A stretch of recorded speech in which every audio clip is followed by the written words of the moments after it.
আসসালামু আলাইকুম সুপ্রিয় সহকর্মীবৃন্দ। আজকে আমি আইওএস বিষয়ক আরো একটি গুরুত্বপূর্ণ বিষয় আপনাদের সামনে উপস্থাপন করব। সেটা হলো আপনাদের দাখিলকৃত কোনো বিল ইএফটি করার পর যদি সেটা ফেরত আসে তখন আপনারা কি করবেন। অর্থাৎ পেমেন্ট হলো না, ট্রান্সমিটও হয়েছে, ইএফটিও হয়েছে, ট্রান্সমিটও হয়েছে, তারপরও বিলটা ফেরত এসেছে, তখন সেটা আপনি কি করবেন এবং সেই বিলগুলো আপনি কোথায় গিয়ে ফেরত পাবেন সেটা আমি আজকে আপনাদের সামনে উপস্থাপন। প্রিয় সহকর্মী বিন্দু, প্রথমে আমরা জেনে নিই কেন কোনো বিল বা ইএফটি ফেরত আসে।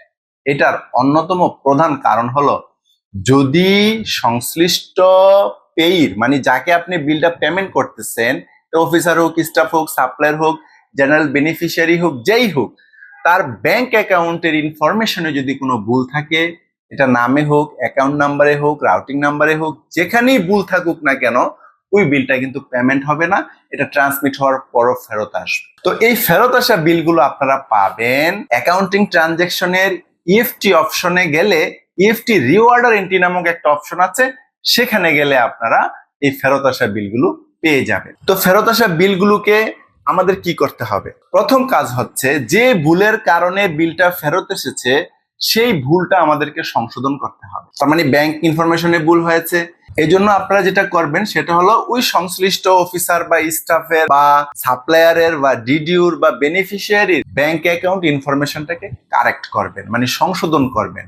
সংশোধন করার পর আপনারা ওই অ্যাকাউন্টিং ট্রানজ্যাকশনে যাবেন, সেখান থেকে ইএফটি অপশনে যাবেন, ইএফটি অপশন থেকে ইএফটি রিওয়ার্ডার এন্ট্রি অপশনে যাবেন। সেখানে গিয়ে আপনি যে সকল বিলগুলো ফেরত এসেছে তার একটা চার্ট পেয়ে যাবেন।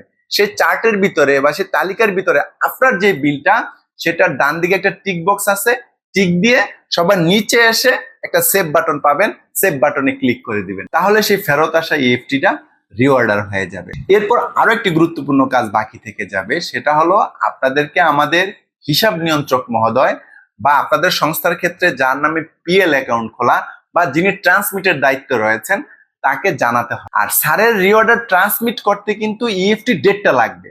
আপনি যদি ইএফটি ডেট স্যারকে বলে না দেন তাহলে কিন্তু স্যারে এটাকে রিট্রান্সমিট করতে পারবে না। এজন্য আমি সামারি আকারে বলছি প্রিয় সহকর্মী বিন্দু, যে বিলটা ফেরত আসবে প্রথমে তার ব্যাংক অ্যাকাউন্ট ইনফরমেশনটা সঠিক করবেন, তারপরে এটাকে ইএফটি রিঅর্ডার এন্ট্রি দিবেন, এরপরে কন্ট্রোলার স্যারকে জানাবেন যে স্যার এটা এই তারিখের ইএফটি ছিল, ফেরত এসেছে, আপনি দয়া করে রিট্রান্সমিট করুন।